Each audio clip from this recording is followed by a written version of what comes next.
Welcome back to the channel, everyone. It's I, the Reluctant Gringo, back again with another live stream. And yes, I know it's been a while. We finally got our internet and all that stuff figured out. At least for now. At least for now. Until it breaks again. It's very touchy down here in Mexico. You see, we have Starlink, right? And Starlink is great if you're going to use it for certain things, but it's not working for streaming. We couldn't even stream a Lego game on the PS5, and I don't make fun of me for playing a Lego game. I don't care. I like Legos. I like Batman, so I played Lego Batman. But hey, you like Star Wars? They got Lego Star Wars too, dude. I can't wait to get into it. So it couldn't even handle that stream. Never mind our live streams; they were choppy, and hopefully this one is a little bit better because we got our fiber optic. So not only we have Starlink is sort of like for the house, but then we got fiber optic finally put in by Telmex. Which was an ordeal. It was just such an ordeal. We got it installed first, which that was fine. The initial installation. Valentine's Day. It was great. Valentine's Day. It was great. It worked for what? 24 hours? It worked for about 24 hours. And then it just crapped the bed. It wasn't our motor. No, modem. It was basically the infrastructure is not very good where they put everything in. And so they kept sending technicians who, some of them were kind of shady and some of them weren't. And some of them were like, no, this is it. After days and days, people all over the neighborhood, no one's got internet.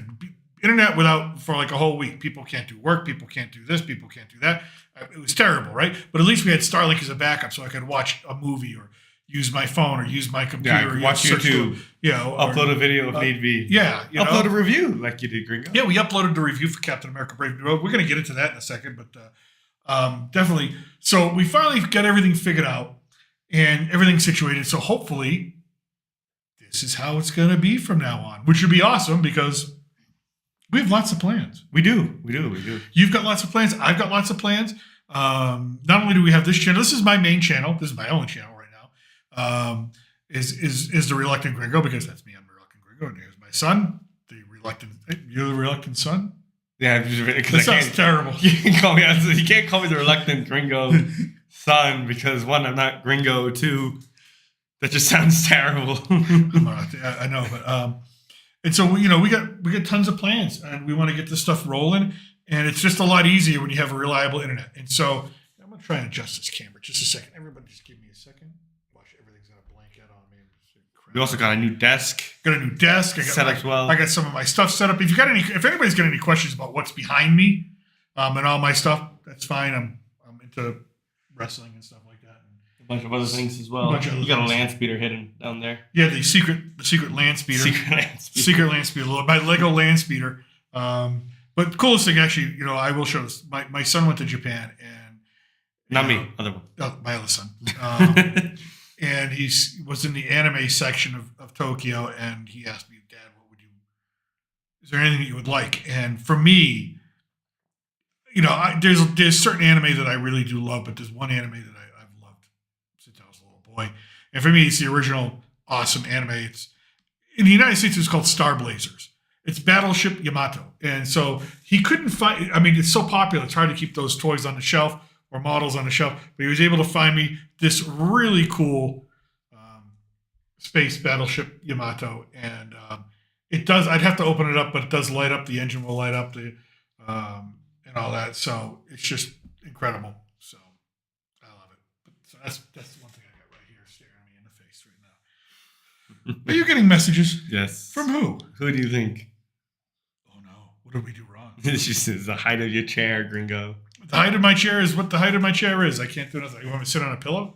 Maybe I'm shrinking. Here, I'll sit up straight. How's that? We were just talking about this, and my wife texted me, your chair is lower than your son's. I'm like, well, his chair actually elevates I didn't realize. Higher than mine. Well, it's also because I can lower myself. You could lower yourself. Then I look tiny. You look tiny. You could put yourself up a little bit more. There you go. There you go.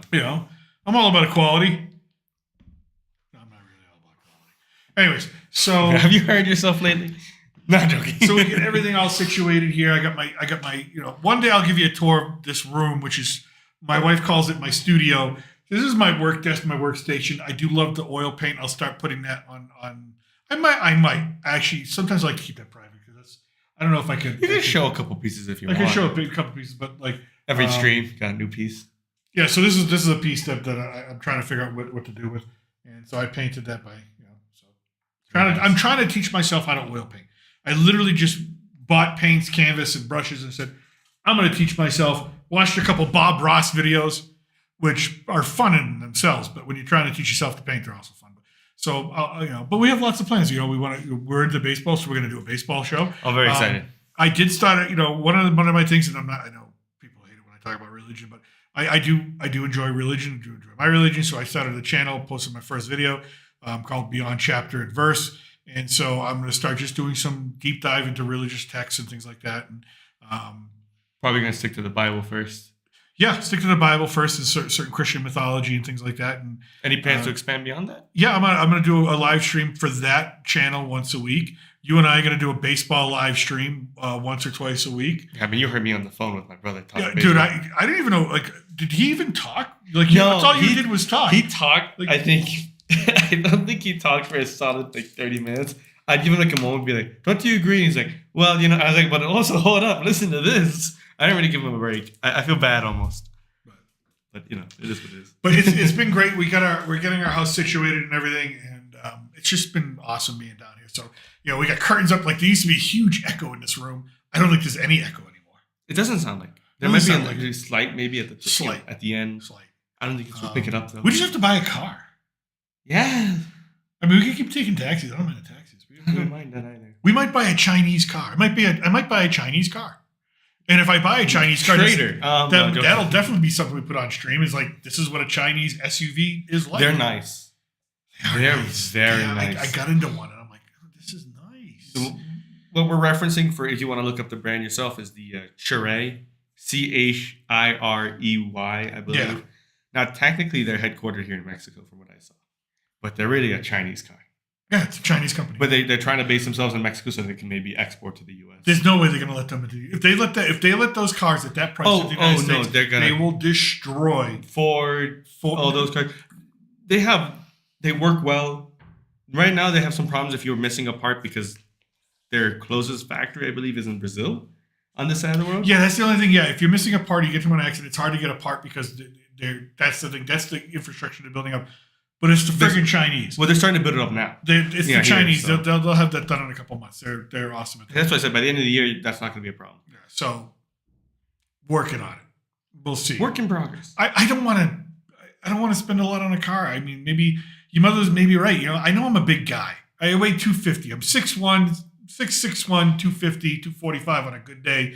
If I fast, 240. And if you're really fast. And if I really fast, I just get angry and start hurting people. Yeah, exactly. So it's hard for me to be in like small cars. I remember when 15 years ago, getting into one of the first Nissan Versas, and I'm just like, I'm like trying to. Where was this? This is California. No. This is when we first moved to Houston.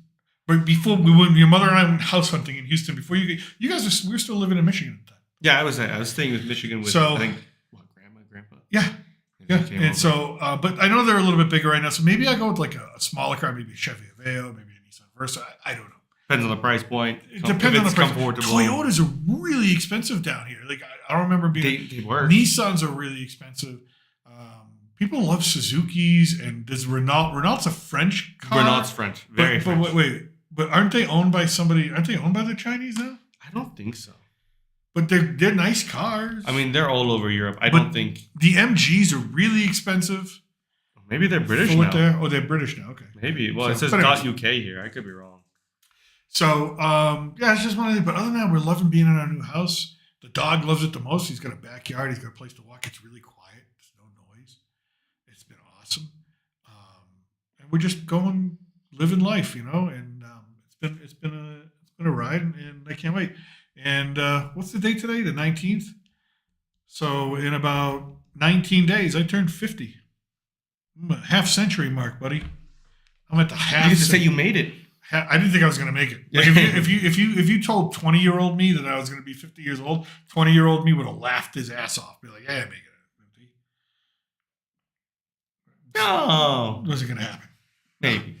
So, but I'm glad to be here. So, let's get into it. We're gonna do a little screen share here. We're gonna get into Captain America: Brave New World. We're gonna discuss some Trump stuff, some Elon Musk stuff in a little bit, but I definitely want to get into this this before we do anything.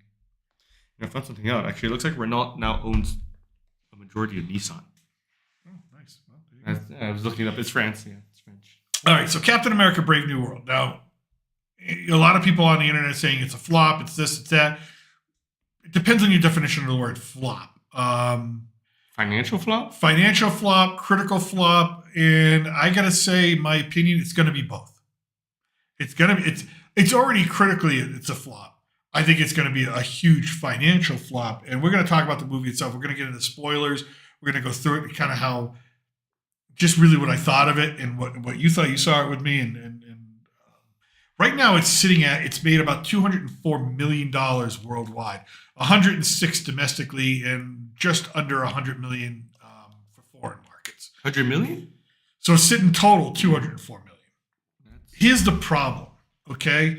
Now everybody thinks that would say that, oh, that's good money, okay? Well, let's see how it fared against everything else. So Captain America: Brave New World had an $88 million opening weekend, right? Now, of course, it was President's Day weekend, so it had the extra day, and that's what it's going through. The Marvels, which was a terrible movie, I had to sit through that, and I can see my review on my channel for it, but $46 million opening weekend. The Eternals, terrible Marvel movie, $71 million opening weekend. Ant-Man and the Wasp: Quantumania, terrible movie. And of course, these are all flops that were going down. $106 million opening weekend. Then we get to Thor: The Dark World, which somehow did $85 million on its opening weekend. That's probably one of the worst Marvel movies out there. I hate that movie. I have a special passion for that movie. That played constantly. Yeah. In that hotel. Yeah, we stayed in a hotel for like 5 months while house hunting in Texas. No, it was more like 3. 3 months? 3, 4 months. 3, 4 months. Whatever. But every time like we turned on the TV, whatever TNT, TBS, they were playing Thor: The Dark World. Every like, wall to wall. night. It was like, it's like, on Christmas Day when they play, what's that, A Christmas Story, back to back to back to back to back to back. It seemed like every channel for Turner was doing Thor: The Dark World every hour on the hour. It was crazy. Anyways. And Iron Man $228 million opening weekend. So the Marvels, which went on to earn $206 million worldwide. So how does that compare to other Captain America movies? All right, let's look at this one. Captain America: The First Avenger, $65 million opening weekend, earned $370. Winter Soldier, that was a great. I think that's a hugely underrated Marvel movie. It's actually probably my favorite, like the early movies. Yeah. I'll be honest. It's considered a financial flop, no? No, it isn't. No, it earned $370. I thought it earned less than it was spent on it. No. At the time, it was just different budgets. Different budgets. So okay. Captain America: Winter Soldier, which is my favorite of the Captain America movies. It might be my favorite Marvel movie. The Winter Soldier might be my favorite Marvel movie. It's good. I like it. I like the first one more. Okay. I like the first one very much as well. $95 million opening weekend, or $714 million total. Civil War, which gets a bad rap, but I think was a really good film. $179 million opening weekend, earned $1.1 billion total. This film, Brave New World, is not going to come anywhere near that, right? It's at $204 million. Now, depending on who you talk to, or what you read, right? Here we go. No, Brave New World budget isn't $180 million. It actually costs $380 million. Okay? Initially, it was $180 million. But they had so many reshoots and rewrites and reshoots and rewrites and reshoots and rewrites. And Harrison Ford is not cheap when it comes to his time. He is not cheap. You are racking up that bill. So it is a $380 million budget. Now, that doesn't include the marketing, which you got to throw in maybe, let's be real conservative, throw in $100 million for the worldwide marketing, right? Super Bowl commercials and stuff like that ain't cheap. Let's even just pop that down to $50 million. Okay, so 380 plus 50, we're looking at 430. You have to, at minimum to break even, double that, because half of your ticket costs, half of your ticket sales go right back to the theater, if not 60%. There's a little wiggle room there, but let's just say half. This is fair. So it needs to do about almost 900 million, almost $1 billion to break even. It's a financial flop. I feel like if you're saying 900 million, I mean, your math makes sense. Yeah. I feel like it's not that much that they need to. No. Like that's a huge amount. But I mean, like, I feel not gonna have the legs. No, I feel like, in a sense, I don't think they need to make 900 million to break even. I feel like it's closer to 800 maybe 700. That's my belief. It's not going to make that. I think it's more attainable than you. I think you're placing the benchmark too high. I think it tops out at 400 million worldwide. It's gotten bad reviews. It's gotten bad word of mouth. We'll have to see what its legs are like throughout this week. I think it gets closer to 5. I was excited for this movie. I was, because it's a Marvel movie. I like Anthony Mackie. I've seen him in other things. I've said this in my non-spoiler review, that I think he does a good job with roles that he's given. The problem is that they have not established him as the new Captain America. No one wants him as a new Captain America. If for whatever reason, people wanted Bucky, right? It just made more sense. I mean, also comics, there's a storyline where Bucky becomes Captain America. Well, even the Falcon, he does become Captain America in comics for about what they call the time it takes to drink a cup of coffee. It wasn't very brief. Yeah, it wasn't successful, so they took it away, right? There's not to go against Anthony Mackie and his character of the Falcon. I think he does a great job as the Falcon. I think, you know what? It's a fair... Give him a fair shot at being Captain America. Yeah. It's just they didn't build him up properly. They didn't build him up properly, and in this film, we're going to talk about how they try to make him too overpowered to make him the next great thing, which I thought was just like silly. Anyways, so it's going to be a financial flop. It's a critical flop. I was highly disappointed in it. Seeing it, I think we were with your mother when we saw it, and she asked me. She goes, "I think was it you or her that asked me? Did they make the CGI that bad to make it more comic booky?" That was her. That was her, right? And I said, no. That was just, it was really bad CGI. It was blurry at times, and I had glasses on at times just to make sure I could see what I was seeing. The script, you could definitely tell it was 3 different scripts that were chopped up and put together, and 3 different movies that were chopped up and put together. You could see, yes, they filmed it once, they filmed it again, and they filmed the whole movie a third time. You don't even need to look. You could just listen and be like, where's this plot going? You would make an assumption of like, this is where this is going, and it would make sense. But then the next plot would kind of just squeeze its way in. Yeah, like a metro, like when you're taking the metro and there's like those 3 seats where it's like, clearly those are, it's for 3 people, but it's really only for 2 people. Yeah. And you just keep trying to shove more people in there than you have to, or than you should. Yeah, I called it shoehorning. Just shoving as much as you could. Yeah, it's like, no, you're a size 10. You can't wear a size 6. You can't get your foot in that thing. All right? So, yeah, it really, you could tell, like, oh, that's that movie. And they had characters in it that just didn't belong. Extra character. Okay, the female Secret Service agent. Not the skinny 90-pound one. We're going to get to her in a second. We're talking the African-American one that was at the beginning. Like the insider. Yeah. So, like, spoiler, there's a character. I think she was supposed to have a bigger role. I'm sure she was. She says like the insider for the Falcon, or I guess this version of Captain America. Yeah. It's hard for me to call him Captain America, not because I don't think he should be. It's just every time I say Captain America, I think of Steve Rogers. That's who I grew up with. And I said that in the original review. Listen, if someone on screen, when I'm watching this movie, when I was watching the movie, someone said Captain America and the camera panned around, I was expecting to see Chris Evans. I was expecting to see Steve Rogers. It's just he established it's his role. It's his role. Yeah. I hate to say it's his role. So, but go ahead. You were saying something about the actress. I think, spoiler alert, she serves the role as like being the insider for Captain America. And she gets very little screen time, but it seems like at the beginning she was supposed to be super important, integral, like the whistleblower kind of character to kind of be there, kind of like that significant, crucial piece of information. And maybe she dies, maybe she lives, who knows? And she kind of just got fizzled out. Like at the beginning, it's like, oh, he even made a big deal. It's like, I got an inside person. Yeah.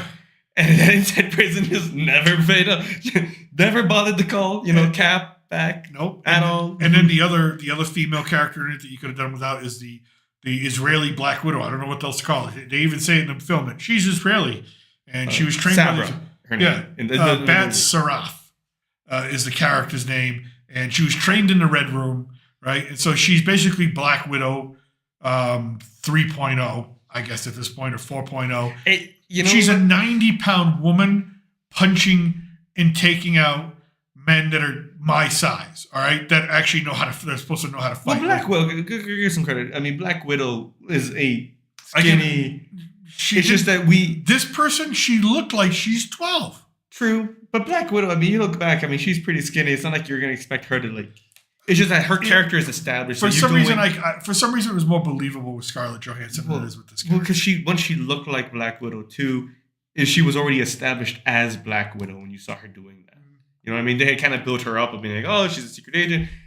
She was working with Tony, but she was actually working for Nick Fury. I almost forgot his name.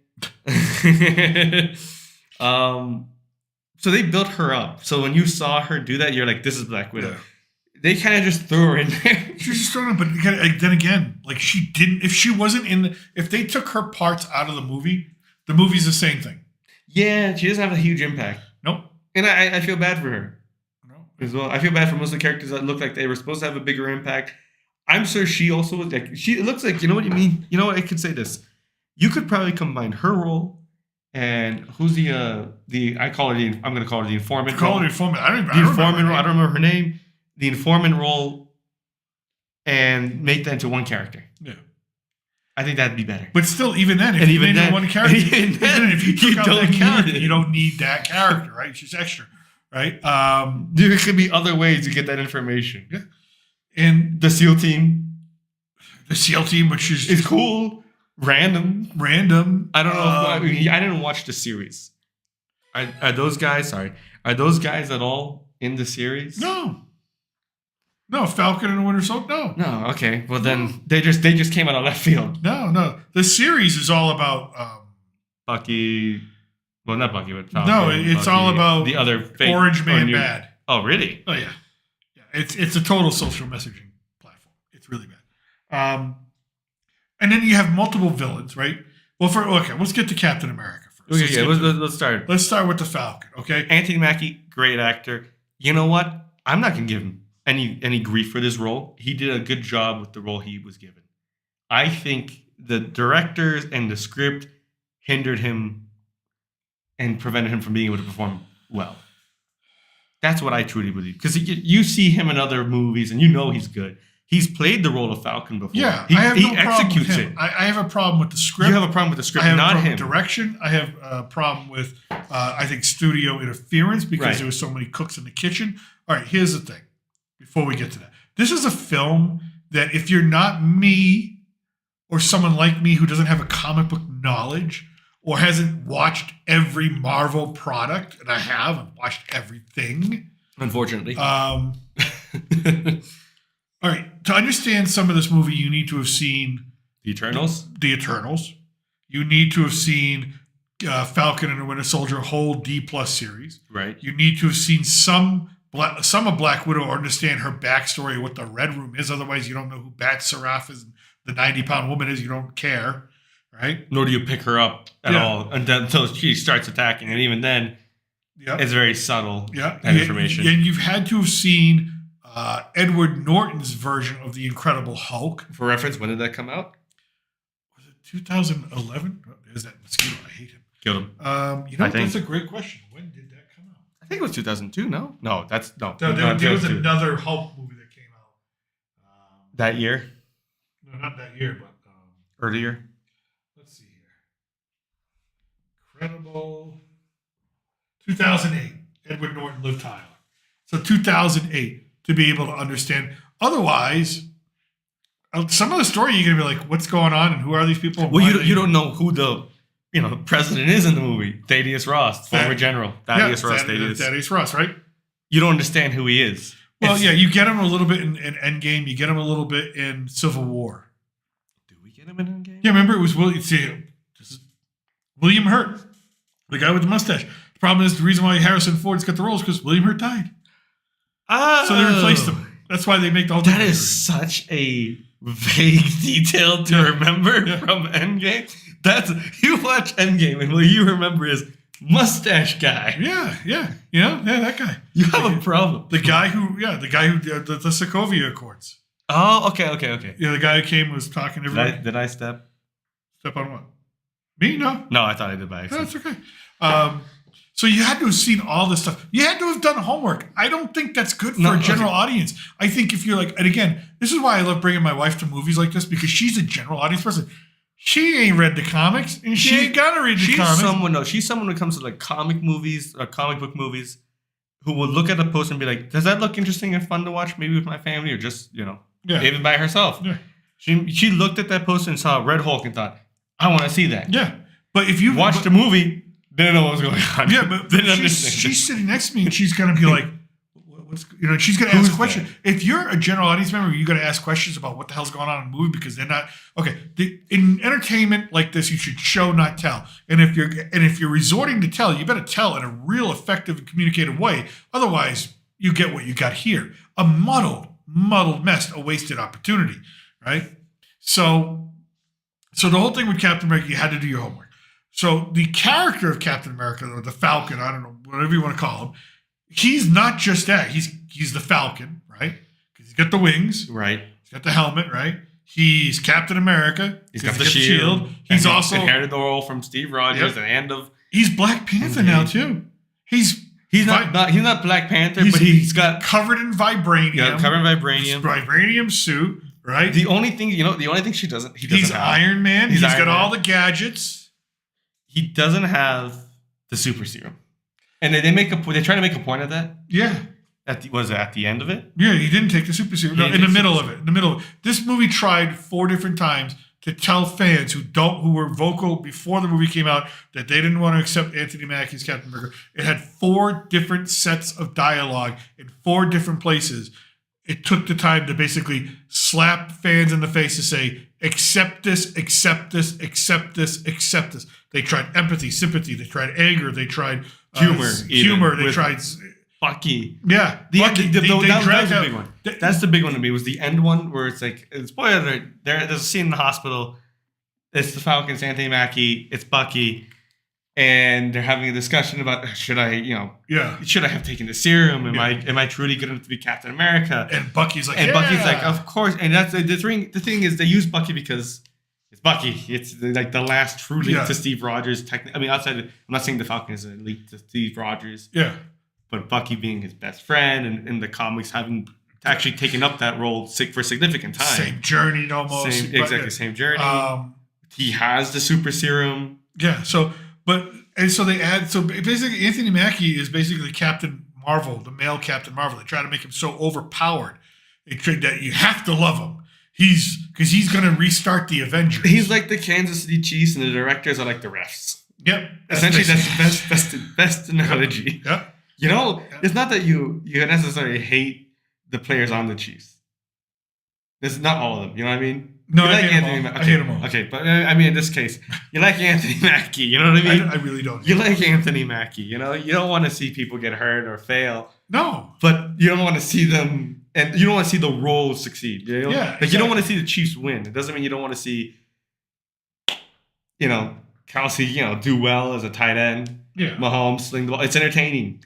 But you don't want to see them win the Super Bowl because you're just sick of it being shoved down your throat, and it feels like the establishment's pushing it towards you, no matter what. It's like here's kind of Bucky being teased. It's like the Bills, a little too much sports analogy here, I know, but it's like give us Bucky, give us Bucky, give me the Bills. But you're gonna get Bucky now in the Thunderbolts movie, which I'm not excited for. That looks. The only thing that excites me in that movie is. Who's the Russian version of Captain America? I don't remember his name. Red Guardian. Yeah. He's the only good part so far. Yeah. So, all right. So I think we've talked to Anthony Mackie. We talked the Captain America thing to death here. Let's get on to the Red Hulk. Oh, God. I was excited for this guy. God, did they screw this up? I mean, he's the Red Hulk. He's supposed to be one of the strongest beings out there. And first of all, he's in there for 5 minutes. Yeah, you don't see him. Yeah, if you've seen all the trailers, you've seen the Red Hulk. You don't need to see the movie if you haven't seen it already, okay? But the way in which he's defeated at the end, he's given a shot of vibranium power from the Falcon's wing to the stomach, which he would heal from immediately. That's not going to kill him. He's the Red Hulk. Look, the Hulk just red. First of all, that's it. I have the first 20 issues of the Red Hulk when it came out in 2008. Okay, I know the Red Hulk's lore. I know his backstory. I know what he's capable of and what he's not capable of. First of all, the Red Hulk is capable of absorbing energy. That's one of his things. He could grab onto a being. If he grabbed onto the regular Hulk, he could sap out the gamma radiation. If he grabbed onto the Falcon, he would actually absorb that energy and use it for himself. So it didn't make sense. So they totally took away, they depowered the Red Hulk. And they kind of had to. Because then you had to depower him, because if you kept him fully powered, it's just like, this is too unrealistic in terms, not just to the general audience, but also the comic fans are just going to point everything out. Yeah, well, I mean, the only thing is, the Red Hulk should be beaten by the regular Hulk. That's pretty much the only thing that's going to beat the Red Hulk, right? The Red Hulk. I mean, beat up the Abomination, who's supposed to be stronger than the Hulk, and he is in the comic book. He's the menace of menaces in terms of the Abomination. Yeah, who was the creature that the fish creature. The fish. Well, I call him the fish guy because right? he just looks like a fish guy. All right, in the comic books, the Abomination kills the Hulk, Ross's daughter, Betty. Ooh. So when he turns into the Red Hulk, one of the first things he does, he goes to Russia, Siberia. He finds the Abomination, beats the piss out of him to the point where he cracks the thing's skull, pulls out a gun, and shoots him in the head about 6 times, killing the Abomination. The Red Hulk kills the Abomination. You're telling me that the Falcon with some vibranium is going to blow him up. Vibranium is like that magic metal. It's the magical bullshit metal. It's the magical bullshit metal that exists in every world, except for it's not supposed to be that overpowered, I think, in Marvel. But in the Marvel Cinematic Universe, they made it like it's the most indestructible. Well, until now, adamantium is introduced, which is this movie introduces adamantium. Which, again, you need to know about you need Eternals. If you don't know Eternals, of course, if you don't know what adamantium is, I can't help you, okay? It's just history. I can't help you. Wolverine kind of gets involved. If you don't know who Wolverine is, then you probably aren't watching this Marvel movie. Anyways, so then he's still not dead, the Red Hulk, right? He's still not defeated. He's worn down. But the emotions. The cherry blossoms. You didn't just destroy the entire... Literally just says to the Hulk, remember when you used to walk with your daughter holding her hand to look at the cherry blossoms? And that was how you defeated the Red Hulk. And I was just like... First of all, it's not the normal really? Hulk. Okay, if it was the normal Hulk, maybe I can understand it, because we've seen him get talked down. Even then, it's got to be someone... It was Black Widow... His girlfriend that was talking about. That's my point. That's my point. Sun's going real low. That's Sun's my getting point. low. That's my point. Yeah. But this is like anger management issues. Red Hulk, the most dangerous of all of them, in terms of, I think, in the Hulk universe, right? I mean, he's pretty much the number one bad guy. Yeah. I think he's beaten the Hulk. Actually, he is not. I thought he beat him once. Issue. I think it was a standoff. The first time they met, the Red Hulk got bested. In issues 23 and 24, which I do a breakdown of on my channel, so you know who the Red Hulk is. The regular Hulk beats the piss out of him. Let's fact check this. But I think you might be right. Has not consistently beaten the Hulk. Yeah, he might have taken specific circumstances of a fight. The Red Hulk has, I think, won. He's come on. He's maybe gotten away with something here. Anyways, neither here nor there. So, anyways, the Falcon should not be able to beat the piss out of the Red Hulk either way going forward. No, it's. However, I hope he breaks out of that. The Red Hulk, they screwed up the characters because here comes the. Okay, so we've only talked about the Red Hulk. He's like the one bad guy, right? There's 2 more to go. Oh my god, we're not even that's talking, right? Got Brainiac over there in the corner. If you saw the 2008 Incredible Hulk, you know that the end credit scene or the ending scene where Mr. Blue, the professor that's trying to help Bruce cure him, some of the blood, the gamma radiated blood, drips into Mr. Blue's head because he's got a head wound and his head starts bubbling. He's the leader. Now, let me just say this. You saw this movie. You saw the leader. Would you say, because the leader is, if you ask, I'm an Incredible Hulk fan. I've been reading the comics since I was a young lad. Read a lot of the backstory stuff. Since I was a wee little lad. A little gringo, okay? Little gringo up in Millbury. Would you say that the leader, based on what you saw in this film, would be considered the greatest enemy of the Hulk? He's basically Spider-Man's got the Green Goblin. Right. Right? Captain America's got the Red Skull. Right? Right. First of all, his name's the leader. I didn't catch that. Yeah. I didn't. They did such a poor job. They of did a explaining really who he bad was. job, yes. I didn't even realize his name was the leader because I've read a couple Hulk comics, Yeah. but I'm not that into it. It's the leader. I know Red Hulk, Green Hulk, Abomination. Would you call that character, the way they portrayed him, like, oh wow, he's really the biggest threat to the Hulk? No. No. I would expect if the Hulk showed up, just grab him and just throw him to a wall. Okay. Now There he goes. Now, the leader has basically the special ability to be super intelligent and predict all this and whatnot. Of course, he's a complete idiot in this film because everything he does, Captain America is smart enough to outsmart him. He's the leader. He's got gamma radiated brain. He shouldn't. It's absolutely ridiculous. First of all, he even makes it a point to say, "Wow, you actually bested me. I thought you'd go back for your friend after that incident at the prison. Yeah. There was an 80-something% chance you would, but here you are. You surprised me. You're talented." Yeah. Proceeds to get outsmarted at every turn. The leader is so General Ross, President Ross, is in leagues with the leader. He's using the leader, keeping him locked up, using his brain to become president, all that. And of course, President Ross is dying. He's got a heart condition. So he has the leader figure out what medicine to take to keep him alive. The leader's using that medicine to keep him alive, but also secretly poison him that he becomes the Red Hulk. So President Ross doesn't know he's going to become the Red Hulk, which is completely wrong. In the comics, President Ross, who's General Ross at the time, is all in on this shit.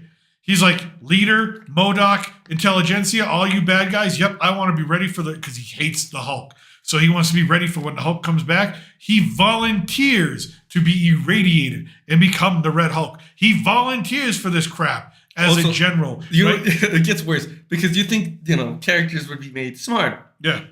You don't think you're going to notice, oh, God, my jeans ripped out my legs after I got really mad. After I got really mad, my jeans ripped because I don't know what happened. I don't know. So it's a surprise to the Red Hulk, and he becomes the Red Hulk, which, again, stupid. Now, the leader, what did I say? Gamma radiation is what made him smart. In the comics, again, reviewed in issues 23 and 24 of The Hulk, all right, the leader is defeated by the Red Hulk. Why? Because the Red Hulk can absorb energy. So he literally puts his hands on the leader's head, sucks out all the gamma radiation, and makes the leader a normal dude, and looks at the leader and goes, "You're in hell now because you're an ordinary person." But none of that happens here, right? Because I wish that happened. They depowered our Red Hulk. Anyway, so they just totally ruined the Red Hulk character. Right? And I hope we never see him again. I hope we never, in Marvel. I hope we never see him again in Marvel. I want to see a Red Hulk that's good and that's dangerous and that's a cataclysmic enemy or threat to the Avengers or just to the world because he's such a cool character. But at the same time, I don't know how you bring him back after this. You see, in the comics, what happens is... now he's got his daughter. He's going to be happy in prison. Do good by your daughter. In the comics, he doesn't reveal that he's President Ross. When they capture him, when he's defeated, he stays the Red Hulk.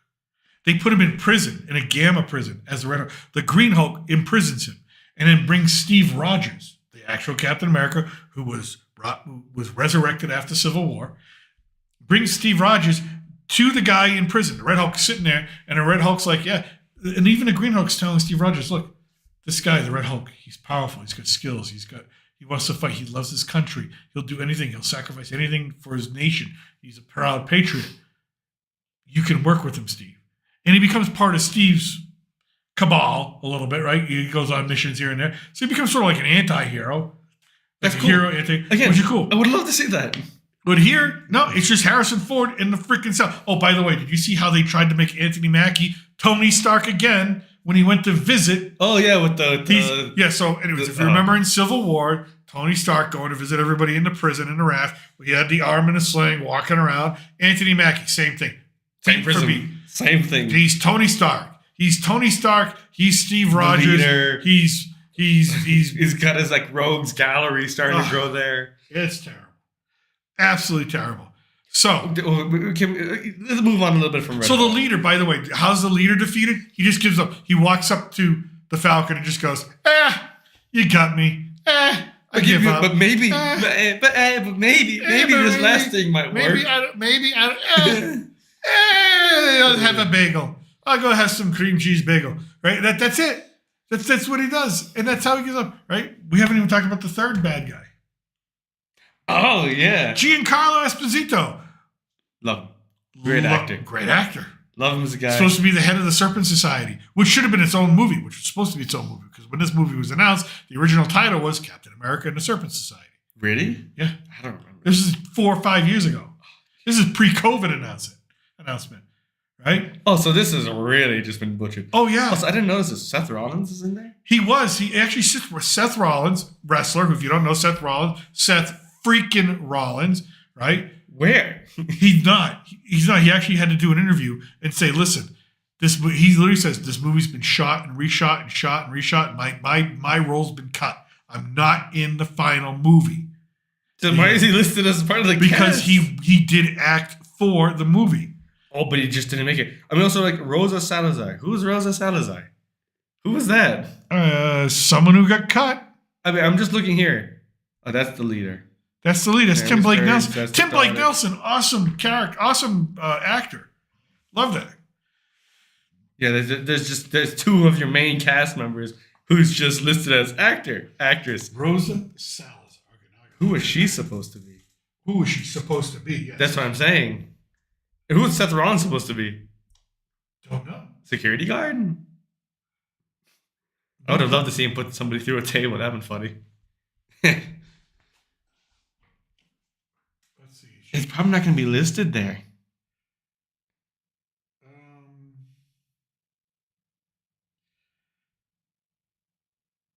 Yeah, it's not an IMDb. At least I don't see it on IMDb. Fong Kubaki. I don't even know who that was. These are all extras. These are all like the extras, like the Rose Garden Reporter. Yeah, so Google's just full. So IMDb took off like the people who are no longer in the final cut of the movie. No. Erica Keck, female I don't remember a female serpent mercenary. No.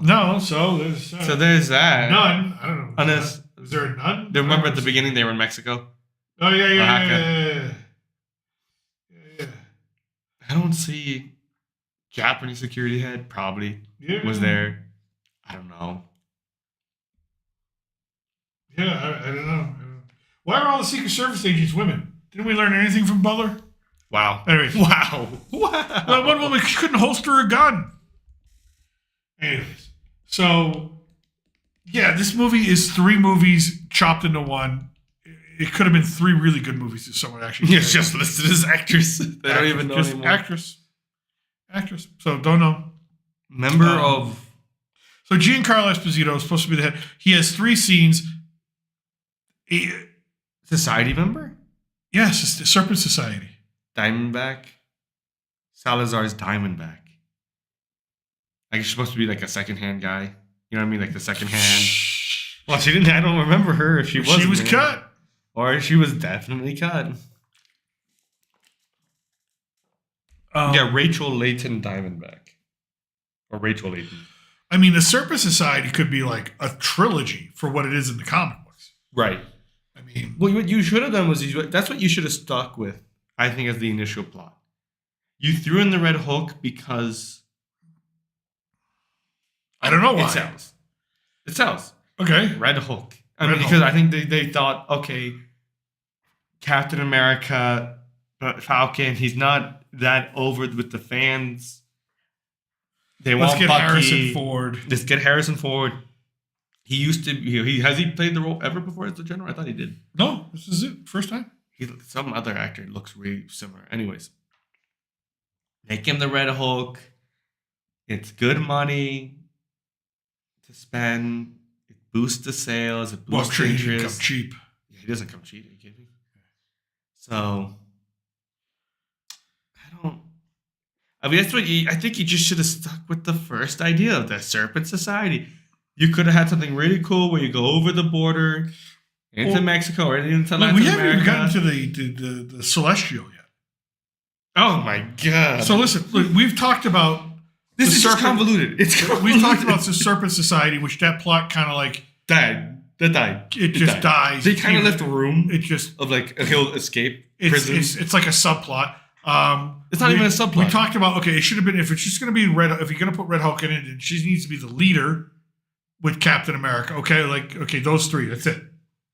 Let those three dance. Okay, all right. But they didn't do that, right? So they effed that all up, right? And then the whole other thing is it's around. First of all, why are we fighting Japan? Like, do you think Japan's going to send? If Japan really wanted something, do you really think Japan's Navy? Like, did that make any sense to you? I'm like, the Navy we funded. Japanese Navy. Do you think like the president's? Oh, we gotta get there. The Japanese, our U.S. Navy would put them down in a heartbeat. Well, one, we built the ships. I think we would know. Do you think if they made it the Japanese Navy because they didn't want to make it the Chinese Navy? Absolutely. So because of the market, Yes. the money. Absolutely. Well, also because that's better for them. Listen, I'm not one to play off of stereotypes or anything here.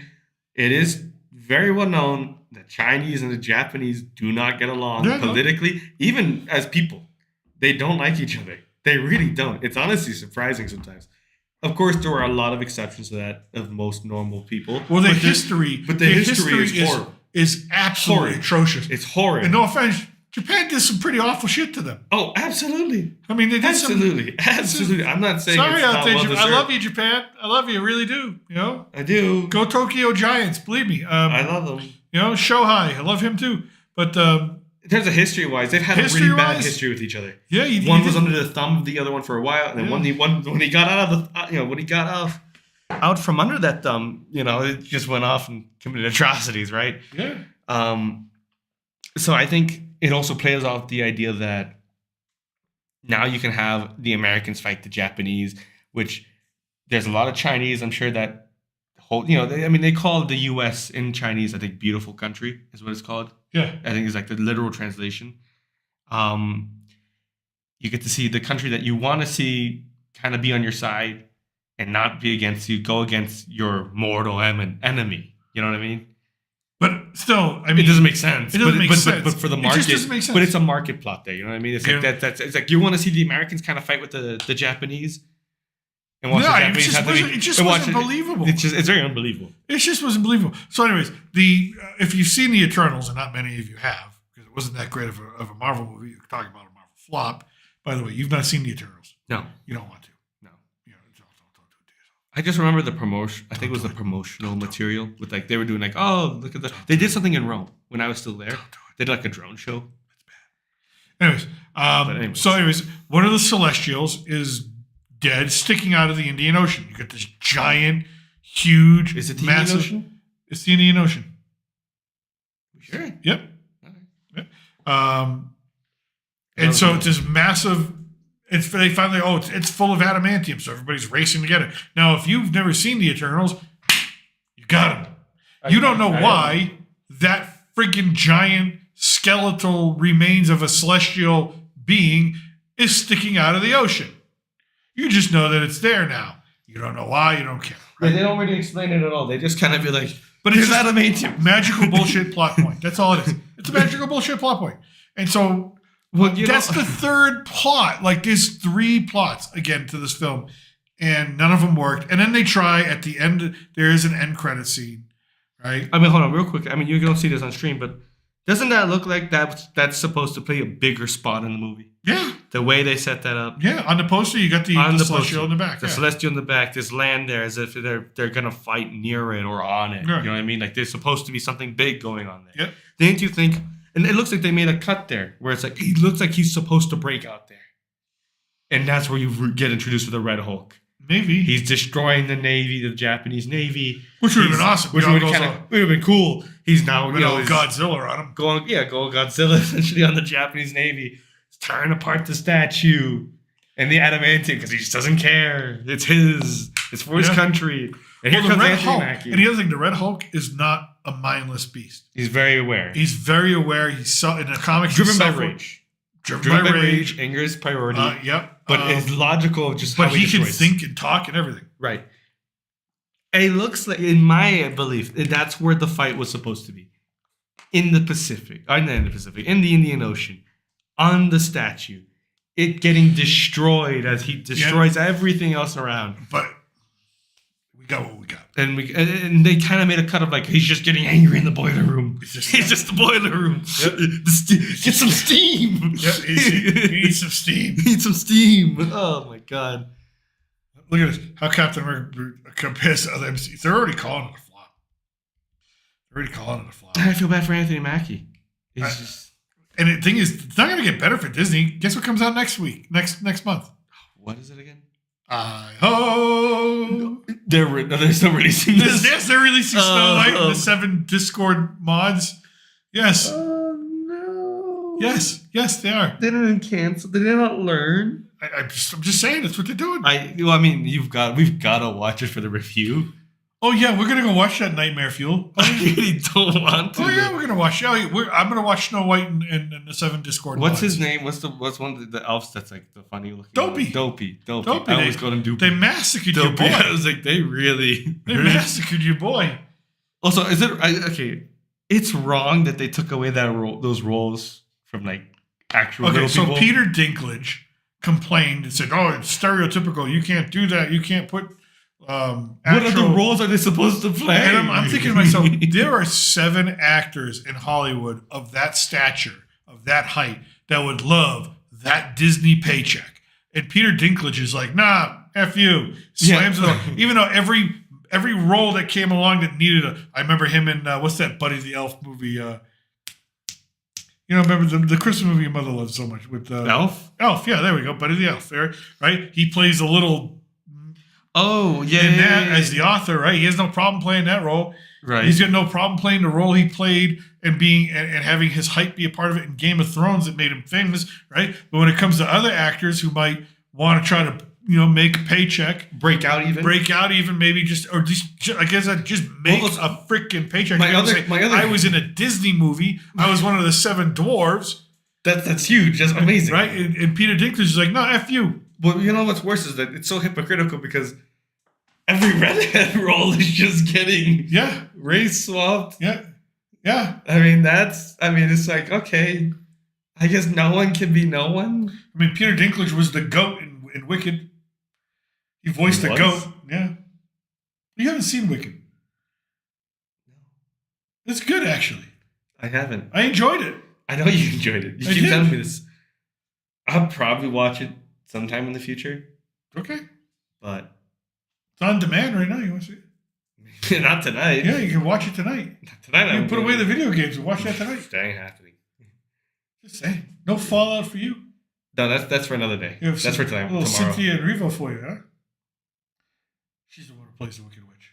Okay. Yeah, I don't know actresses' names. Little Ariana Grande. Well, I know her because that poor girl needs a sandwich. You know what? I say that every time my friend talks about. I have a friend. I won't name them. If that big Ariana fan, and I tell them, does she eat? I'm not saying. Of course, I'm not saying you need to be. I don't care as long as she's healthy and you're healthy good. and but you're if happy, she's starving herself because it's Hollywood, because that's what actresses used to do. I hate to see that. I hate to see that. I feel terrible. Please, you have all these stories of actresses that come out and say, I was going to get the role, and they said you can have the role, but you have to lose 15 pounds. You know how hard it is to lose 15 pounds? Yeah, that's not easy. Especially when you're like already at a weight that's like your normal weight for your body, and they're like, no, lose 15. So you look even like, because the camera adds 10 pounds, they say, They literally said when you take a picture, the camera adds 10 pounds because of the 2-dimensional aspect of it. I guess, but still. So, whenever I see a picture of me, I said, how many cameras are on me? But anyways. Wow. Anyways. Gringo unfortunately won. Anyway, let's get back to Brave New World for a second. Sorry, back to Brave New World. So, it's a critical flop. It's going to be a financial flop. I mean, we're not even done talking about the plot. We didn't even get to the Serpent Society leader. Doesn't happen with it. Nothing happens. Nothing happens. Oh, there's a new Falcon. Yeah, okay. I wanted to talk about that. It looks like they're trying to set up the next Avengers. You've got your new Black Widow. You've got your new Falcon to replace the Falcon so that now you can't say, go back to being the Falcon. He has to be Captain America. Yes. They're giving him no choice for that character but to be Captain America. Yep. They show Bucky off as like, he's going to be a congressman now. Senator, I think they said? Congressman, representative? Yeah, senator? something like, representative. Yeah, congressman. So you've written Bucky out essentially completely, unless you try to pull him out of Congress committee. Well, I don't know. He's supposed to be in the Thunderbolts. He's supposed to be in the Thunderbolts, but it could be because it's in New York, and he's like, "This is my district, My district. my district, and I will not stand for this tyranny." Well, they're supposed to have the teenage Avengers, which is basically all the girls, all the daughters. Hawkeye's daughter, Miss Marvel, the Afghani or Pakistani girl there, plays Miss Marvel on D+. You don't know the Miss Marvel series? No. Oh, this is terrible. Don't watch it. Why would I watch this? She's in the Marvels, of course. It's the girl who plays like Miss Marvel. Who's the star one? Remember from America Chavez. Yeah, Yes. yeah. They're supposed to have her. Okay. So we Right. So it's like nobody. Somebody I kind of know. Yeah. Okay. Well, no. Actually, I've seen. I think. Oh, and then Hawkeye. you got Ironheart coming out. Oh The no. why Can't they leave Iron Man and his legacy? You thought Tony Stark was a smart, ingenious man. Well, you know what? Screw you. He had money and privilege. We're going to watch this African American girl who dumpster dives for technology build a better Iron Man suit than Tony Stark ever did and be a better Iron Man than Tony Stark ever was. Weren't they going to make that girl from the Black Panther become Ironheart, I thought? No, she's in it, though. Of course. So nothing against just saying the character of Ironheart. It exists. I got everything against the character of Ironheart. Wait, is it newer? Yeah, kind of, yeah. When did it come out? I thought it was the 90s. That. That was 90s. I could be wrong. Let's look it up. You got it there, Gringo. Yeah. First appearance. And a nice use of spacebar there. Hey. I got this. Hopefully the mic doesn't pick up too much on the. Let's see. I've got it. 2016. Wow, that is very new. Ironheart. Riri Williams is a Scheduled to superhero premiere- appearing in American comic books published by Marvel Comics, created by writer Brian Michael Bendis. Figures he went downhill real fast. He used to be one of my favorites. And art in the early 2000s, Brian Michael Bendis was a great storyteller. The character first appeared in Invisible Iron Man Volume 3, number 7, May 2016. So the miniseries, it's a miniseries? Yeah, it's going to be On on Disney Plus. Okay. Yeah. Well, no wonder why it's on Disney Plus. Just saying. So, anyways, Marvel, Captain America. Look, I think we're ready to put this to bed.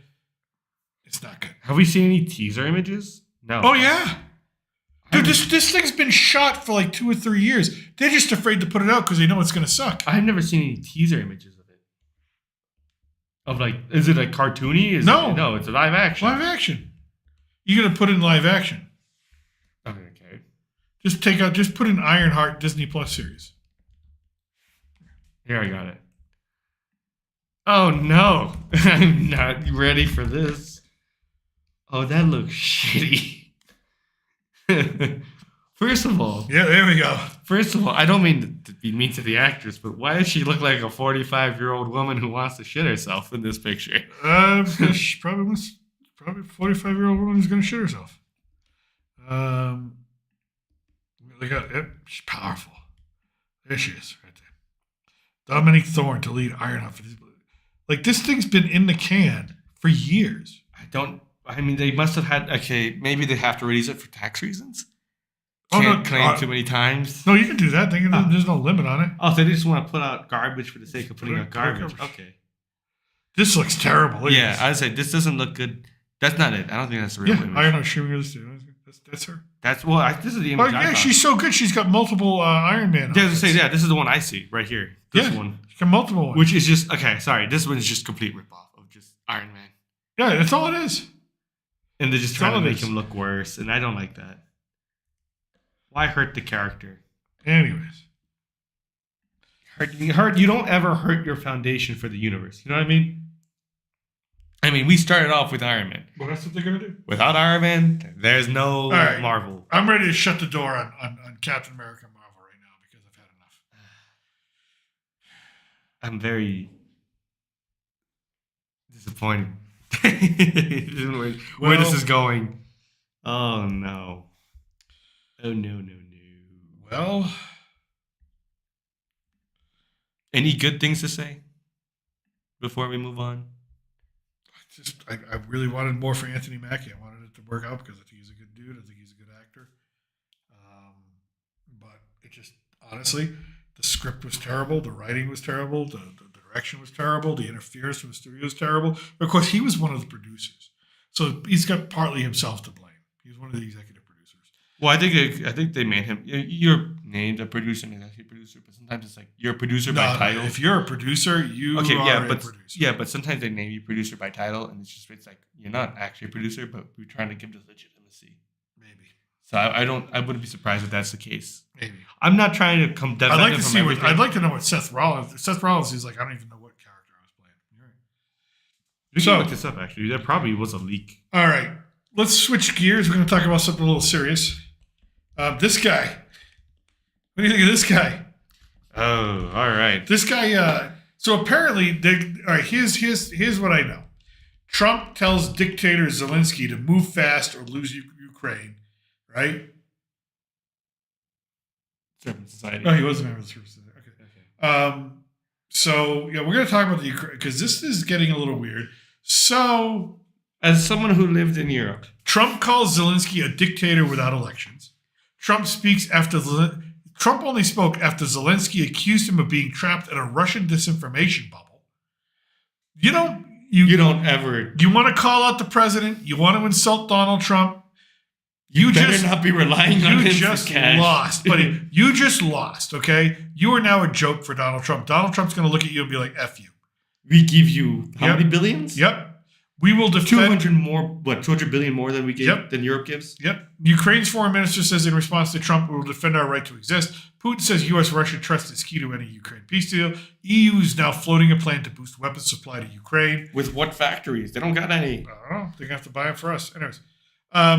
So Trump called Zelensky a dictator without elections. Zelensky better move fast or he's not going to have a country left. Trump wrote on social media using an alternate spelling for the Ukrainian president's name. Okay. Probably Russian spelling, maybe?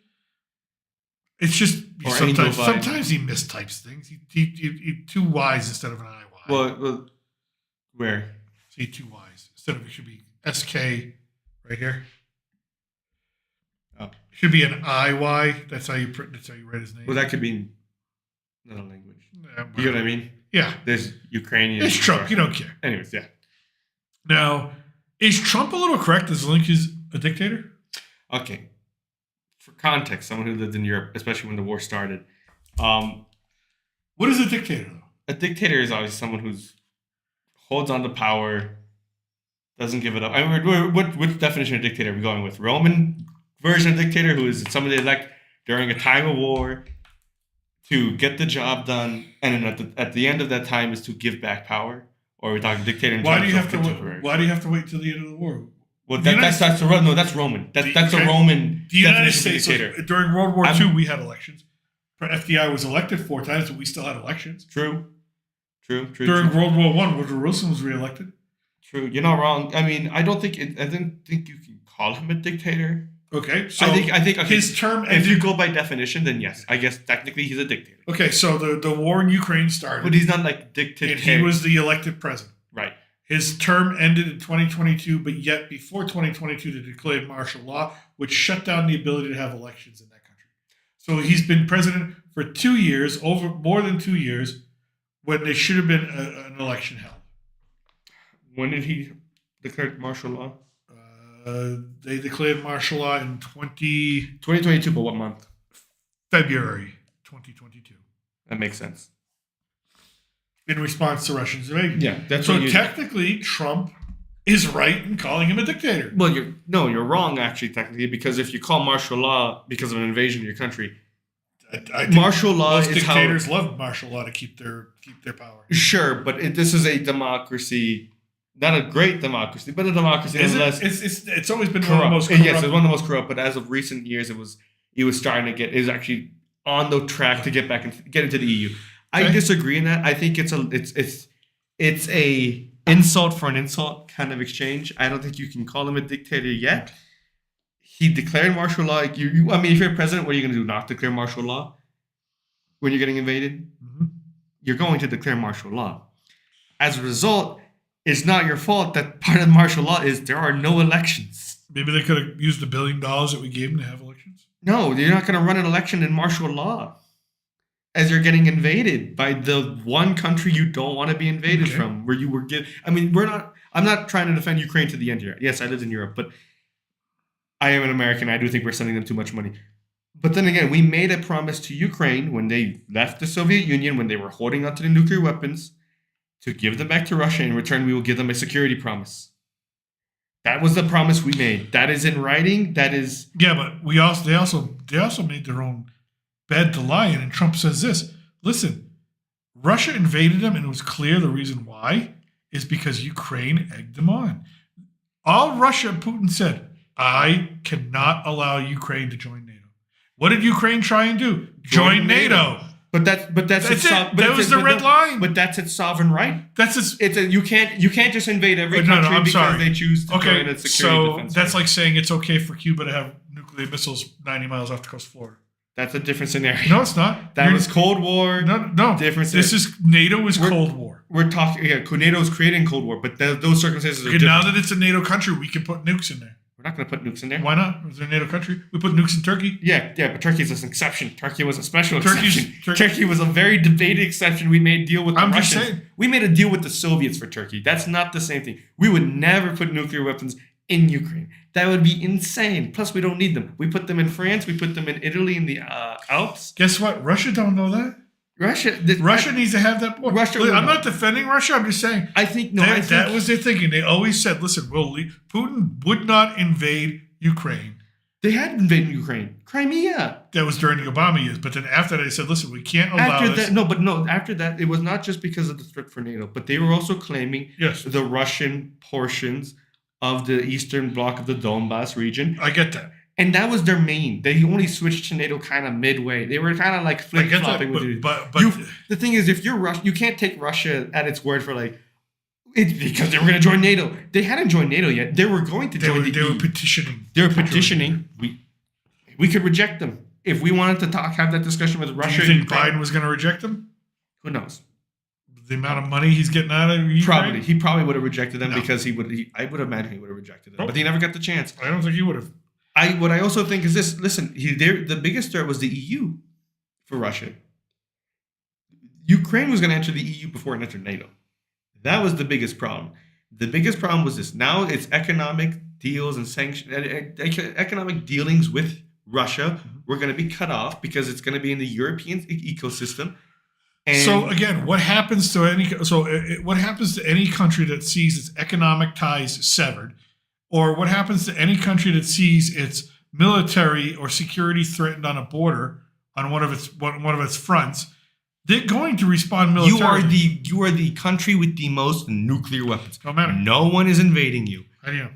Because you're Russia and you have the most nuclear. You think like a Russian. You're thinking like an American. If you're thinking as a Russian, you're thinking. If you're really thinking like a Russian, you're thinking like this. We have something called the Tsar Bomba. It is the most destructive nuclear device ever created in the world. There is nothing like it. There's nothing ever going to be like it. We have one of them, if not two of them, at our disposal, plus a couple thousand nuclear weapons. No one's going to be dumb enough to invade Russia.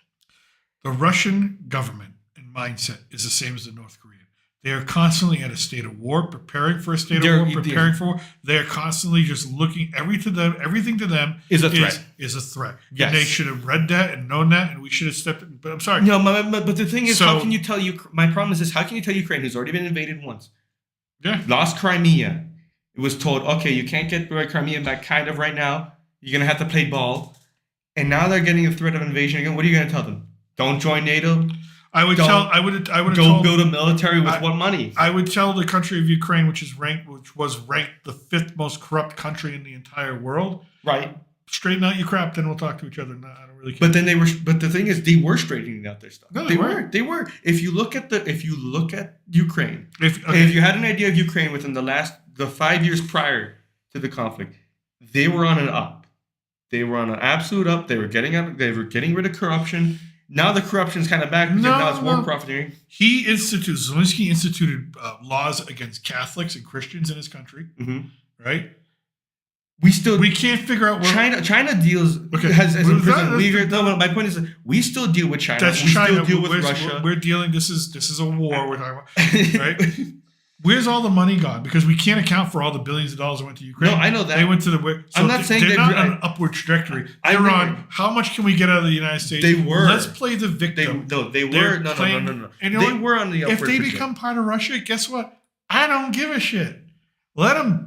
I don't think half of them speak Russian. I don't care. They don't. They speak Ukrainian. It's a dialect. It's a dialect. So I don't care. Because no one's gonna. They're not gonna touch Poland.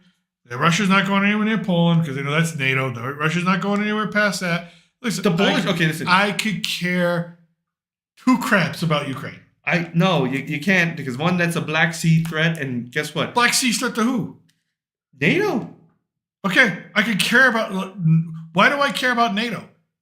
We're in it. Now you just said on Poland. Well, if we don't care about NATO, then why would you bring up Poland as a Wait a minute. Why you can't switch? I'm not switching. I care that people don't get invaded, but NATO, they won't even fund their own defense.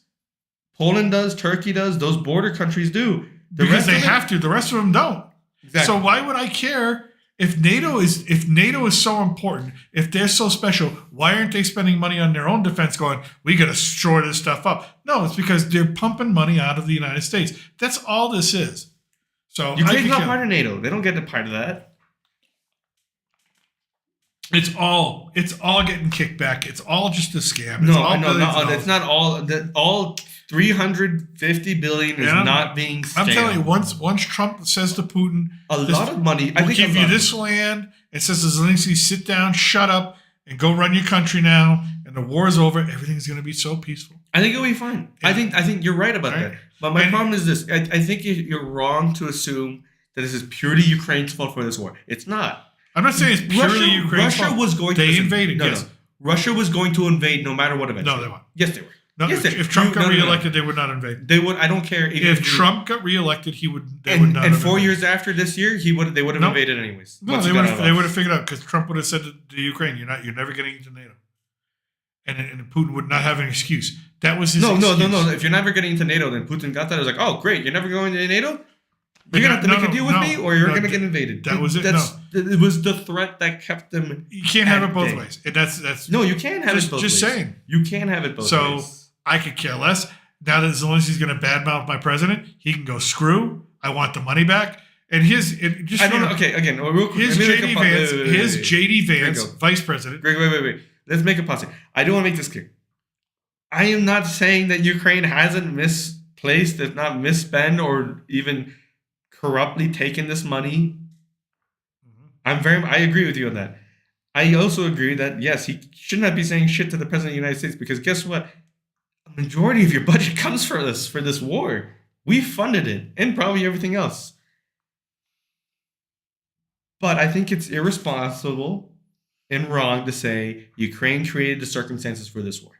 They didn't. I'm saying they egged it on. I don't think they egged it on. They got invaded once. Do you think if you get invaded once, you are gonna want to join NATO? I think if the people who invaded you said, if the second largest military in the world said, "Listen, we're not going to invade you as long as you don't become part of NATO." No, that's a lie. You can't trust the Russians on that. They said that to you and they took Crimea. Well, they said that. You can't trust the Russians, but you trust the fifth most corrupt country in the world in Ukraine. I would. Okay, if you're going to ask me who I'd rather trust more, I'd trust the Ukrainians. No, I wouldn't. No. I would trust the Ukrainians more than the Russians. Nope. As an American looking at the diplomacy, listen, Russia lies. Russia commits espionage. Excuse me. Russia's gone back on its word. Russia has made up excuses to do what it wants. No, I'd rather deal with the people that I know than the people that I don't know. And the people that I know are the Russians. You don't know the Russians. Sure you do. You really don't. The only thing you know about the Russians is they don't like you. And they want everything against you. U.S. intelligence They've lied. The Russians. Not as well as you. We said that during the Cold War. We had. So we said that. As far as I'm concerned, we should just cut off Ukraine and say, you know what? You don't want U.S. You want to badmouth the U.S. president? Fine. You, Putin, deal. And if Putin just fucking drives all through him, be like, all right, sorry, see ya. That's not a good thing for us in the world. Why? How does it make us look? I don't care. What do you mean make us look? As the United States. We've been given billions of dollars for years and years and years. We don't want to fund this war anymore. Yeah, you don't want to fund this war, sure. But now it's like, okay, now you've given up on Yeah, we're not gonna fund a war. I know, for a country that's gonna badmouth us. We're not gonna fund a war for Gringo, a country that's not gonna steal Gringo, half of the money. I'm talking our position in Europe, our Like what? position in the rest of the world. Who cares? Who cares? Those are allies. That's it. What are their allies? The only reason they're our allies is because they keep getting tons of money from us. Yeah, I know. But That's it. Once we shut off the money, we need to change that. Once we shut off the money, they're all like, "Oh, F Trump. We have to have a meeting about Trump." Okay, but then what does that send as a message to the Middle East? Who cares about the Middle Our East? allies, our oil, everything, assets, American interests. What does it say? What does it say? Is if you're going to be our friend and you're going to work with us, that's fine. But if you're just going to try and suck money off of us, like a freaking baby cow sucking on its mama's udder, then no. I don't like the ramifications. So, I don't like the ramifications. I think you're talking business as usual. I'm talking the business as usual. You're talking business as usual. I'm talking diplomacy. Diplomacy. Excuse me. Where's diplomacy? Where's that type of diplomacy gotten us? Nowhere.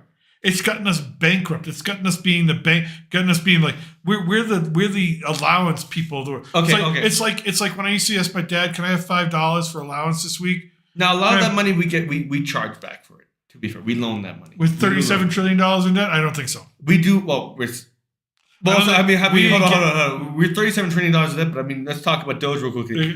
Have you seen some of the stuff we're spending on? By the way, all those loans you're talking about, before Biden left office, he forgave most of them. He forgave them. I know, that's my problem. That's my problem is you're not supposed to forgive them.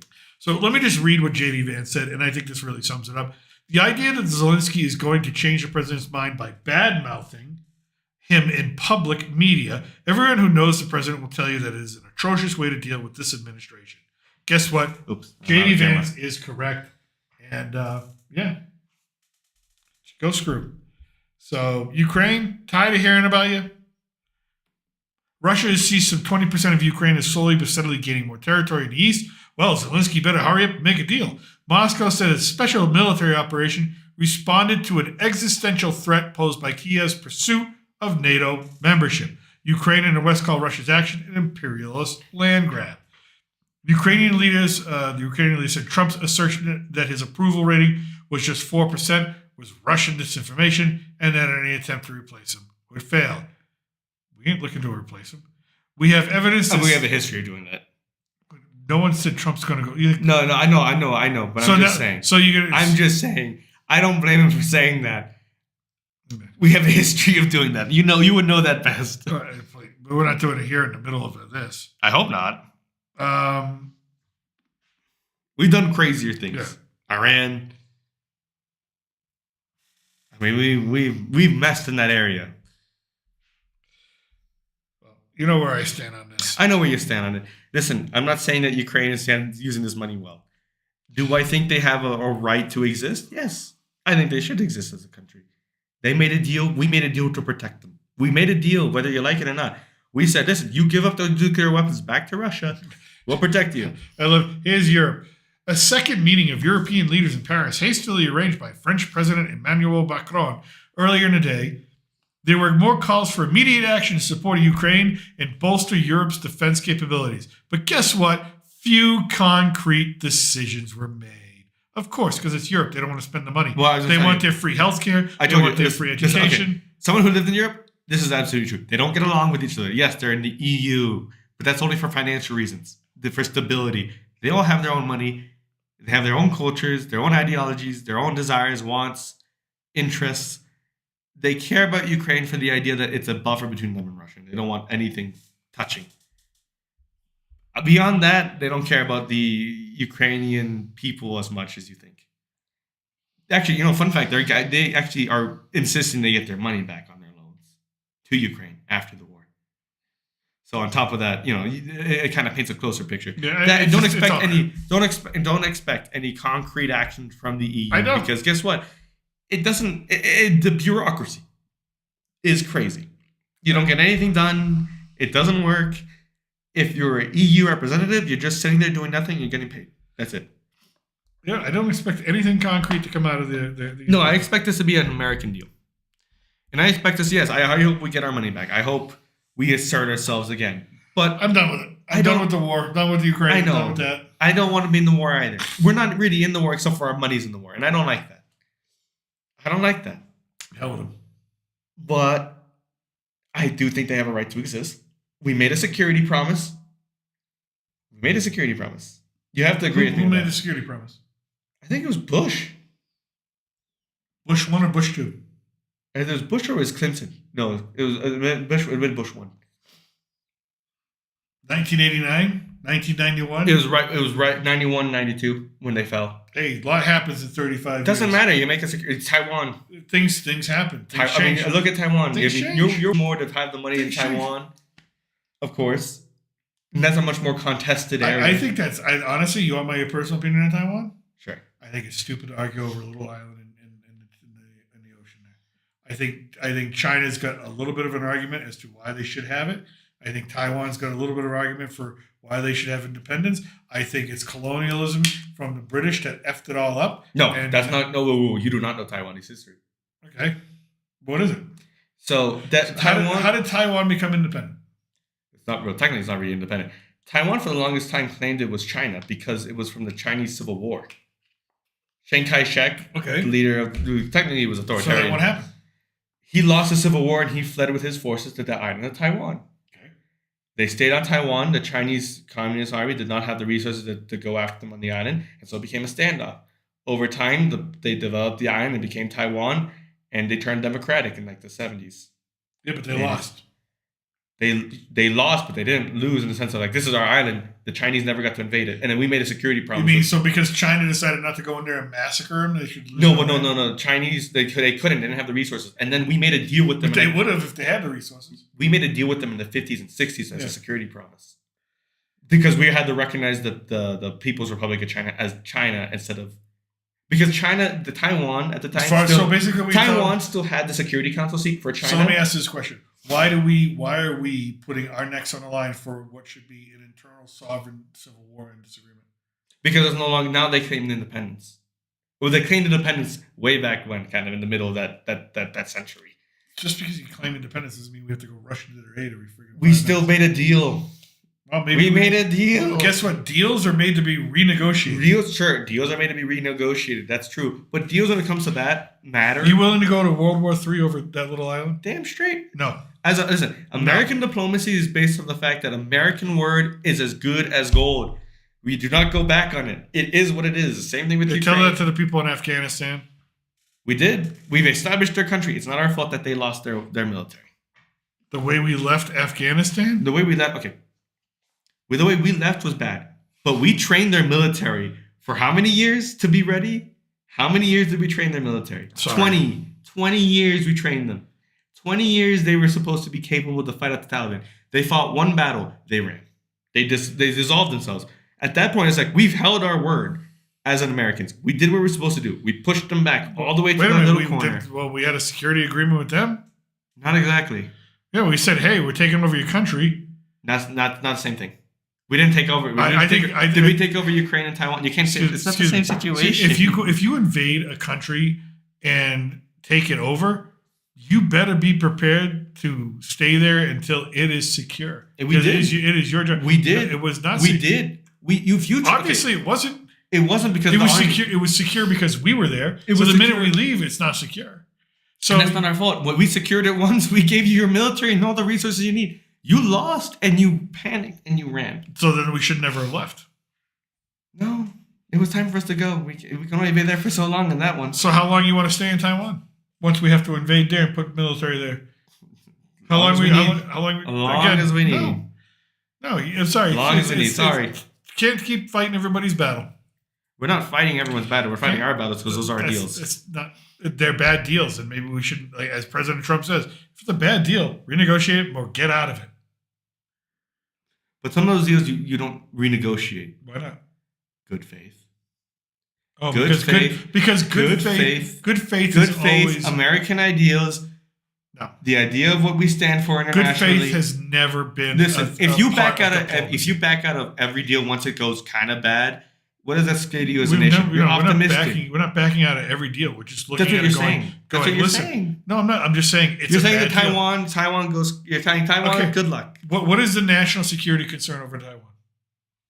You know what? You have to give me a minute to look that up, Gringo. But I'm pretty There sure isn't one. there isn't really many. It's just a pissing contest. That's all Sure. it is. That's all it is. It's its own independent country. We have some interest there in terms of technology and stuff. We get a lot of good stuff from it. We just passed our own chip making act. Let's just make our own chips. Do you think we have the capability to do that well? Gringo, no. Why Gringo, not? We don't. So because Gringo, that takes decades. That does not. We have Intel. We have Apple makes their own chips. Okay. Where are those made more? China and Taiwan. Taiwan and China. So my point. Move them here. They're all. You can't move them there. They won't allow that. So listen, because we can't. Also, because we can't afford it. Gringo, we can't even afford the prices. We're too stupid. We're too stupid enough to make our own technology. So we're gonna. We're not only too stupid. It costs too much. It costs too much to make it here. Again, you sound like a Democrat. No. You sound like one of those liberals. No, but it's true. It's true. If you look at the economics, it costs more than what companies are willing to pay to make those chips. Well, no, it's because people want their profits. Well, maybe they have to accept a smaller profit for the sake of national interest. Sure, but you also say again. But you can't pivot from one episode to another saying about capitalism and how it's a system that you need to utilize. I think Ukraine. I'm not going to World War III over Ukraine. F them. No, I don't think so. I don't think we should either. Why should Ukraine be steering the fate of the world, especially when it comes to President Trump? Why was he impeached? Oh, he had a phone call with Ukraine. Who cares about Ukraine? No. But apparently we care, right? Why are we giving billions of dollars and why is Europe asking for more money? Oh, because of Ukraine. Why is... I don't think we should go... The hell with Ukraine. I don't think when it comes to Taiwan, if China decides to take Taiwan, you really think we're going to go... You think it's okay to go to World War III with China over Taiwan? If you were president, you'd be like, give me the football. Sure. You're an idiot. No, because even Trump's done that. He's mobilized the Pacific Fleet in there. No, I didn't say mobilized the Pacific Fleet. I said you say give me the football. I'm not going to launch nukes.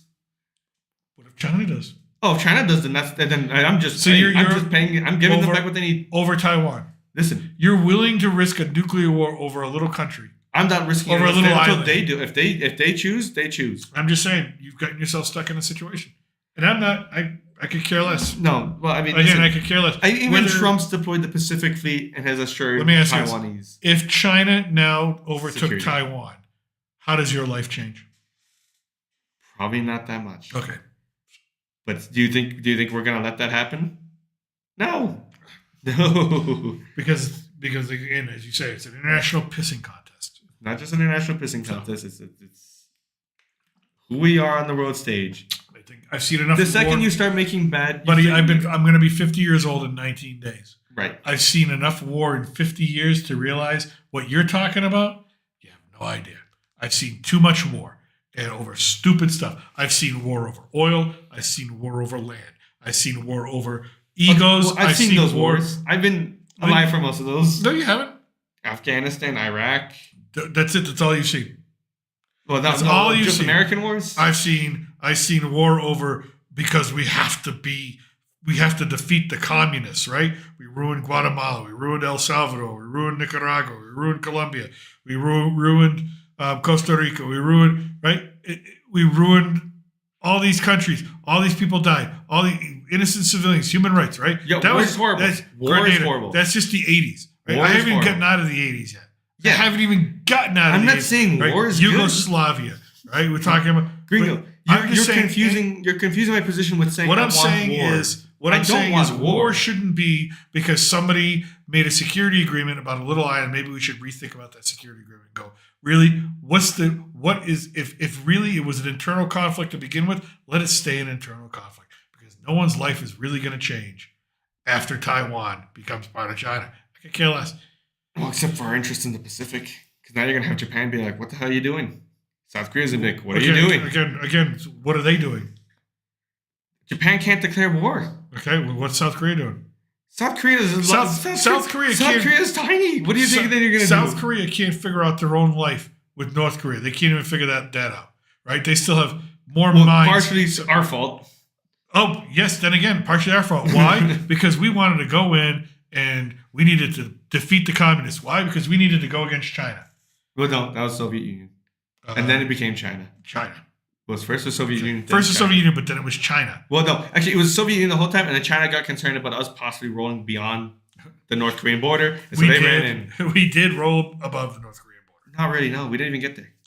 Read the CIA files. We did not.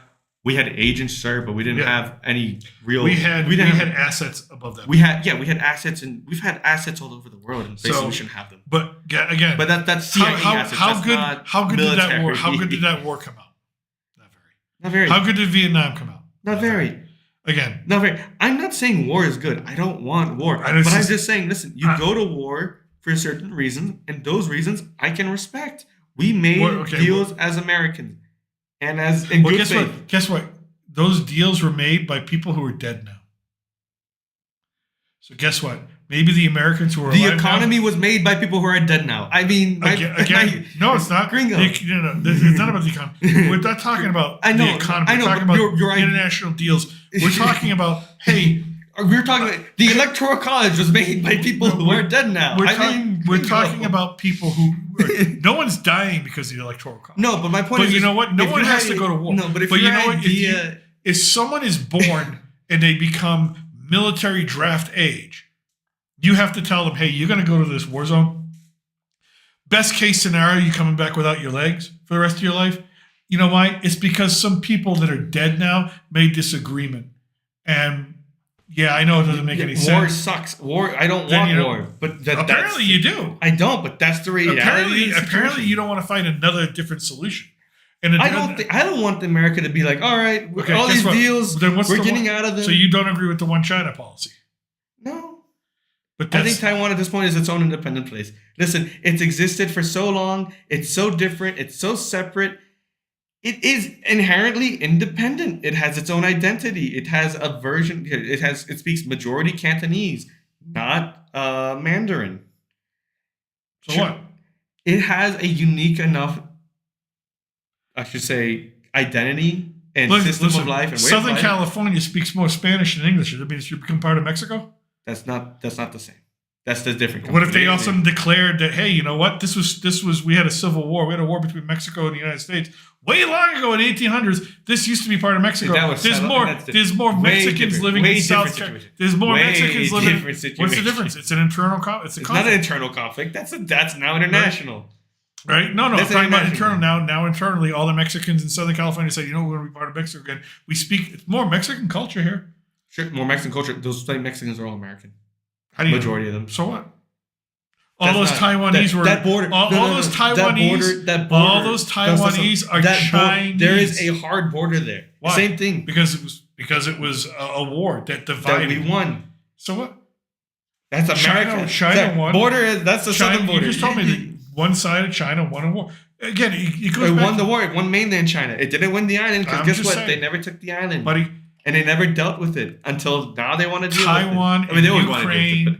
Taiwan and Ukraine are no reasons to go to war at all, ever. No matter what happens with them. China takes over Taiwan? We'll never allow it to happen. Why?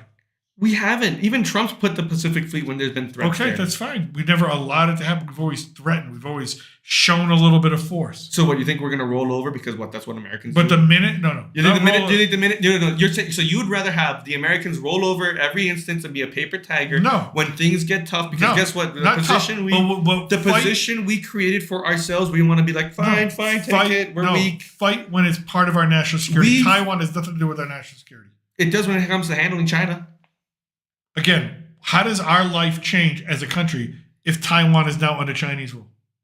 Us as normal Americans, no. Okay, thank you. In terms of American security in the Pacific, it changes quite a bit. How? 1, Taiwan's gone. 2, Taiwan's gone. So what? It's not gone. It's still there. No, it's gone. It's still there. It's China now.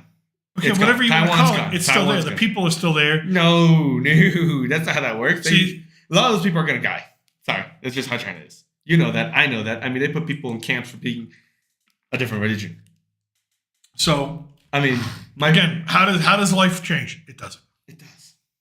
It doesn't. No. You're American now. How the U.S. has to address the Pacific, how it has to address the South China Sea, how it has to address. Okay, how have we addressed the Pacific Sea? We've let China build their own islands and take over parts of the South China Sea and the Pacific, just taking up international waters, just stealing it. What have we done? We've deployed our ships. We've deployed our ships. We've deployed our ships. We told them to stop. They haven't built. And they haven't stopped. They haven't built in a while. They keep building. They haven't built in a while. They've been building. I think they built in a while. But I could be wrong. All right. They fly their fighter jets right over our ships, and they put gun locks on us. And, the radar says they got missile lock on us. What do we do? Oh, nothing. Just let them fly over. Right. We do nothing now as it is anyways. Well, because we're not going our policy is we don't shoot first. But we return fire when fired upon. Okay. So what you're saying, no, your policy is when China fires on Taiwan, we return fire. Because we drew the line there. We said, you're not taking Well, maybe you need to redraw the line. You're not redrawing that line. Because once you redraw the line, now it's like, okay, well then what the hell are we doing in the Pacific? It's not ours anymore. Who said it was ours? It's always been ours. It shouldn't be ours. We have so many interests there. Like what? National security interests. Like what? Natural resource interests. Okay. Trade interests. That's fine. That impacts our national security. You let go of that, now you're letting go of anything. You're letting go of Taiwan. No, but now your life starts to change. Yeah, but it starts with Taiwan. Then where does it end? You're rolling over on everything. No, you're not. Oh no, you're not rolling over on everything. Yeah, you're just saying, listen. Because now you said to China, okay, I'm sorry. I haven't. I said, you know what? I'm not going to fight a war over Taiwan. No, you said oh, I know for 40 years we've been saying don't take it, and now you took it, and we're not. And because we've been saying for 40 years, if you try to do something there, we'll do something to you. And now you've taken it, and we're not doing anything back to you. Okay. What does our word mean to them now? Nothing. It's nothing. Weak. But when they actually try to take something from us, then we do something. So what? We're gonna let them just run wild in the Pacific and the East? No. Yeah, that's what that means. No, that's what that means. It's like it's not you're taking a grain of sand and you're making a beach out of it. But that's how it always starts. No. That's how it always starts. Same thing with Nazi Germany. We let them take a bit of the Sudetenland. There goes Czech. We let them annex Austria. Don't worry, they'll be fine now. The United States didn't let them do anything. No. Europe did because they don't know how to defend themselves. Well, sure. We're talking about the United States. But my point is you can equate it to that same scenario. Once you let them take a big step, they take an inch. Once you take an inch, once you let them take an inch, they take a foot.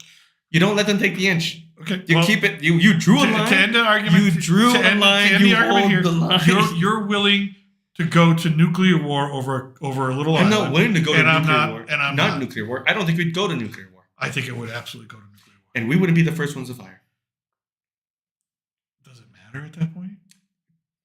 It doesn't matter. Everybody's dead. Everyone's dead. Everyone's dead. Which is my point. I don't think China's gonna do that. I think China. Listen, if you're China, China's smart. China's not gonna end the world over an island, whether they want it that badly or not. No, I think they will. I don't think they will. I think if they say Taiwan belongs to us. So what? I think if they say Taiwan belongs to us.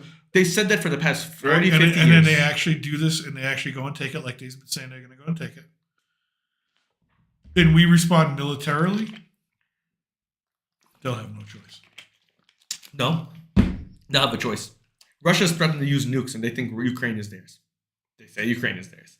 It's always been theirs. Historically, it says they can. Now you're going to. But my point is that China is a different animal.